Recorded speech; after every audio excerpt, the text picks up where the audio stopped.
Hi, I'm Greg Columbus. My guest at this time is John Crump. He's the Virginia State Director at Gun Owners of America. We want to get his reaction to Virginia Governor Ralph Northam signing into law several different gun control measures. He's sending a couple ideas back to the legislature with proposed amendments. And of course, he failed to get one of his biggest priorities, which was the so-called assault weapons ban. But we'll talk about the laws that are on the books now. And John, thanks very much for being with us. No problem. Thank you for having me. Well, there's a lot of different components to the laws that Northam has signed here. Every sale now is going to go through the government, or else you have to pay fines, universal background checks, red flag laws, one gun a month.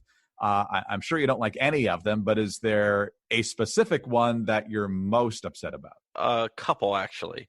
Universal background checks definitely is at the top of my list of really bad gun laws that have passed.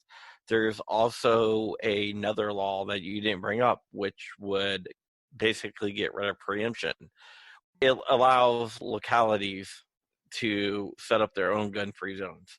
So if a local place wants to ban guns in parks, it could.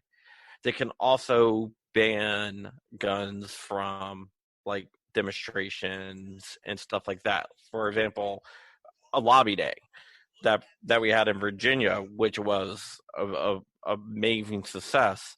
They banned guns from the Capitol grounds, but with this new law, what they could do is ban guns from any road that's around the Capitol grounds, which if you saw lobby day, a lot of people who didn't want to go into the grounds unarmed stood around the perimeter.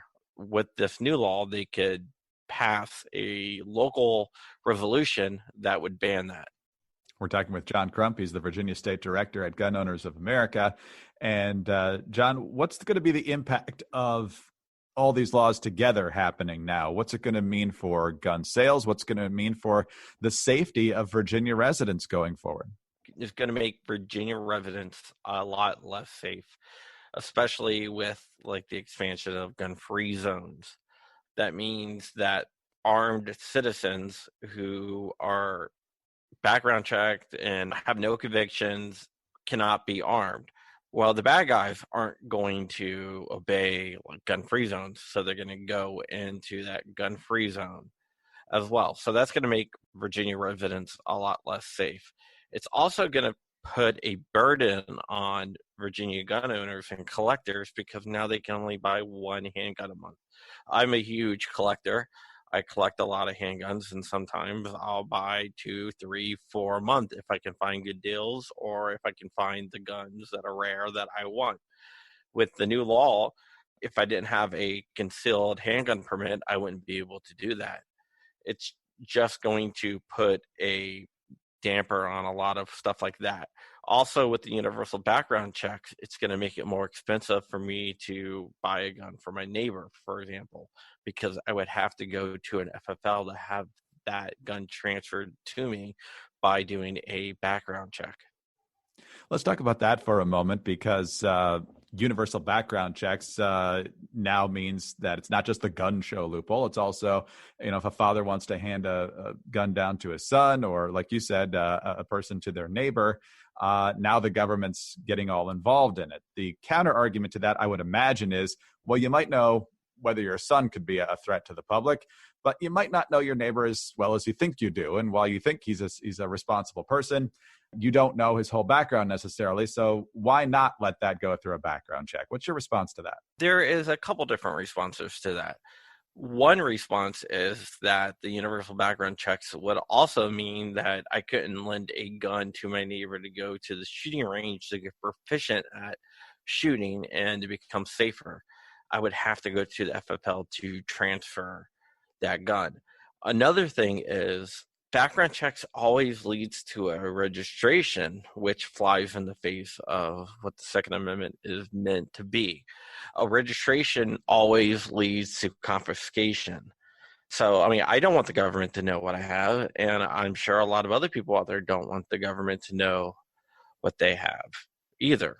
It brings me back to the scene in Red Dawn where the Russians and Cubans invade, and one of the Cuban generals tells the guy, to go to the sporting goods store and get all the 4473 so they know where the guns are. Not saying that we're going to have a Red Dawn situation here, but that kind of highlights what I'm thinking when it comes to 4473s and universal background checks. It allows the government and other people to know where all the guns are. You brought up something that I think it's important to drill down on just a bit more. So you're saying that when the government gets involved in any sort of firearm transfer, even if it's just going to the range, I've even heard some folks say if you just let your neighbor take a look at it, handle it, not even fire it or anything, or take full possession of it, but if they even literally touch it, that could end up being illegal. Is that correct? There's a lot of gray area in the law, and I think that's one of the dangers of the universal background check laws.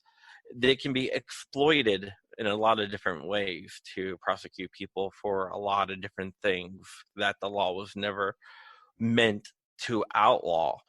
But there's so much gray area there that there's a real danger to it. Lastly, on the red flag laws, obviously people don't want seriously mentally disturbed people to be a threat, but at the same time, a lot of folks worry that red flag laws could be used in nefarious ways against people they just don't like, against ex-spouses or ex-boyfriends or girlfriends and so forth, as a way to exact revenge in some way. So from a Gun Owners of America perspective, what is the best way to make sure that people who do pose a threat don't have the weapons, but other people's rights aren't infringed? If someone is a danger to themselves or others to the point where there's going to be an imminent threat of danger, there's already laws on the books to take care of those people. You can involuntarily commit them if they are mentally unstable and suicidal, for example. Red flag laws can and will be exploited. If you look at Maryland, where a man was killed because a family dispute where they red flagged him because they were trying to get back at him, and police showed up at his house at 5 a.m. and he was killed. Also in Colorado, there is a case of a police officer that was red flagged by the mother of a person that charged him with a knife, and he was forced to shoot him, and the mom red flagged him. And then you got down in Florida where there was another gentleman down there named John Carpenter, which is a very, very common name.